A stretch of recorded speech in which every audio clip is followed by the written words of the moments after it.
Hi, I'm Steve. Steve, meet Adeline.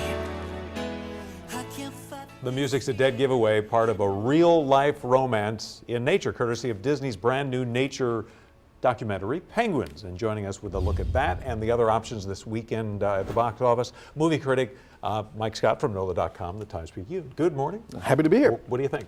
Well, this week is a lot like last week in that there are a lot of new movies, All right. but there's no one slam dunk blockbuster among them. I think this is going to be the family selection of the week. These Disney nature documentaries are always just adorable and also beautifully shot. And going back to, Walt Disney The himself, tradition, way back when, right? Back when. Yeah, and so what Disney's done is, several years ago, they resurrected the Disney Nature label, and every Earth Day, which is on Monday this year, they release a new one. This time it's the Penguins, and it's getting high marks for the cinematography, for the cute factor, for the family friendliness of it. All the Disney nature movies, there's something for everybody in it. So this is really kind of the easy family pick of the week. Well, and you could be a nature lover and just, want to borrow somebody's kid to go see the movie. That's a weird thing to do, but yeah, I guess you could. Well, a nephew or a niece. Okay. I didn't mean a random stranger. I understand. That makes more sense. All right, okay. listen, I Yeah, got to worried. put up with Krieger this morning. Now I've got you going. I was worried about you for a minute. Well, I gave you evidence. All right.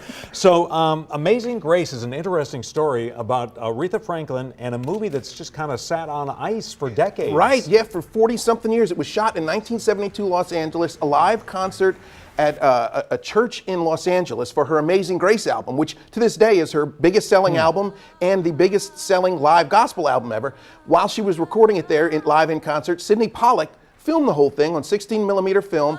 And then for a series of reasons, first it was scheduling problems, most recently it was legal problems, it was just stuck in the studio vault and sat there. So now it's finally been edited together. It's being released. It's a limited release. It's only playing at the Broad Theater. But I think this is Easter weekend as well, and I think there are going to be some people out there who want a movie with an element of faith. And this would be a really good one. I mean, it's getting criticized for being a little roughly edited, but you could just show me the raw footage of Aretha at the height of her powers. 50 years old, too, in terms of, the technology. But right. If you're a fan of music in general and Aretha in particular, you owe it to yourself to go to the Broad and see this. All right, and then finally a horror flick, The Curse of La Llorona. Correct. Well said. Your Spanish is very nice. But this is a movie. Un poco.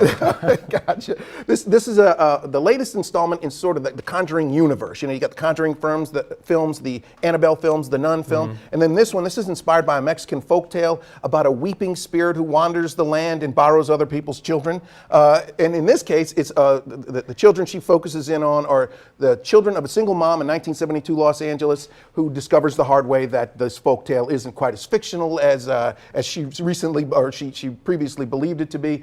And it's like the Conjuring movies. It's pure formula stuff. But it fills in those blanks nicely. It gets it done in a nice, efficient 90 minutes. And this is probably going to be the one that wins the box office this week. I enjoyed it. Gotcha. Mike Scott from NOLA.com.